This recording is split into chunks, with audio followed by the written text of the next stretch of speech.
New York City mayoral candidate Zohran Mamdani taking on Capitol Hill today. Mamdani has been preaching his plans to bring widespread rent freezes in city-run grocery stores to the Big Apple. And earlier this morning, he met with a slew of other progressive lawmakers, and as you'd expect, they had nothing but glowing praise for the self-proclaimed Democratic Socialist. Watch. How is he? Fantastic. Zohran Mamdani is an incredible talent. He is going to be a great mayor for New York City. Did he talk about the globalized intifada? Did he clarify those comments? Did anyone ask him about that? No. It's just beautiful to have someone who is so authentic. You know, that money cannot buy that. And we had a great conversation. I think he's a very personable, smart young man. And I hope we're not going to have a lot of circular firing squads.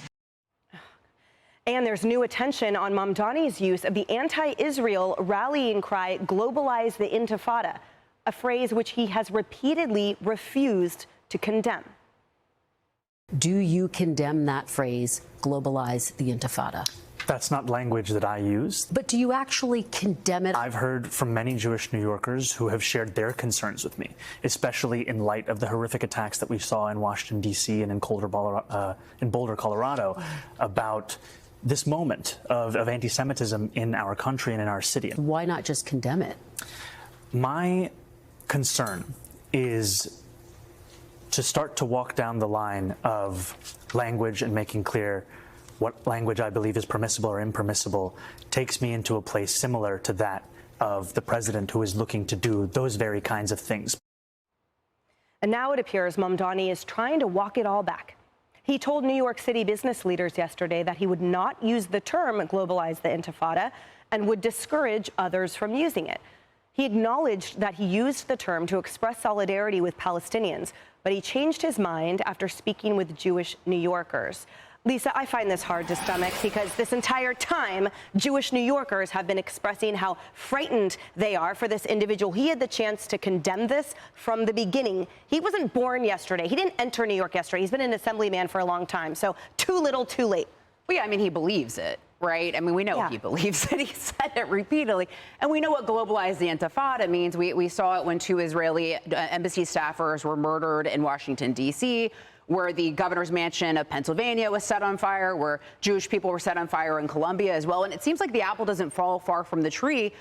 Fox News reported on his dad that his dad sits on an sits on the advisory council of an anti-Israel organization that has expressed sympathy for suicide bombers in the past. Oh. And the problem with Zohran Mamdani is he seems to be part of this growing group of wealthy young individuals who attend these elite universities who hate Israel and are insulated from the socialist policies that they push.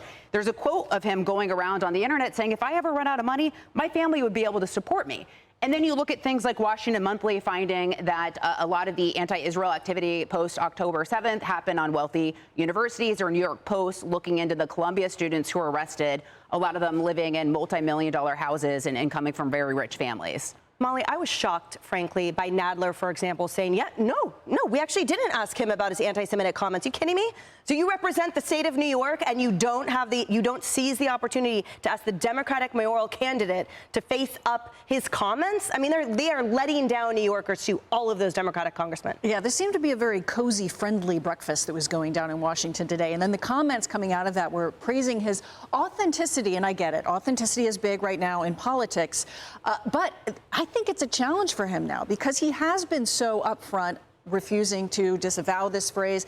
And now, how do you walk that back? In this little meeting he had with business leaders who have expressed so much concern here in New York City that he would discourage the use of the term. How do you do that if you are who you say you've been without isolating these people that helped get you to where you are today? It'll be interesting to see how he continues to explain that, particularly when he frames it as a free speech issue. Right. And Professor, anti-Semitism aside, his business ideals are atrocious, obviously, which is why the businesses here are clamoring against him, too. But it seems like the other Democratic lawmakers don't have any economic sense.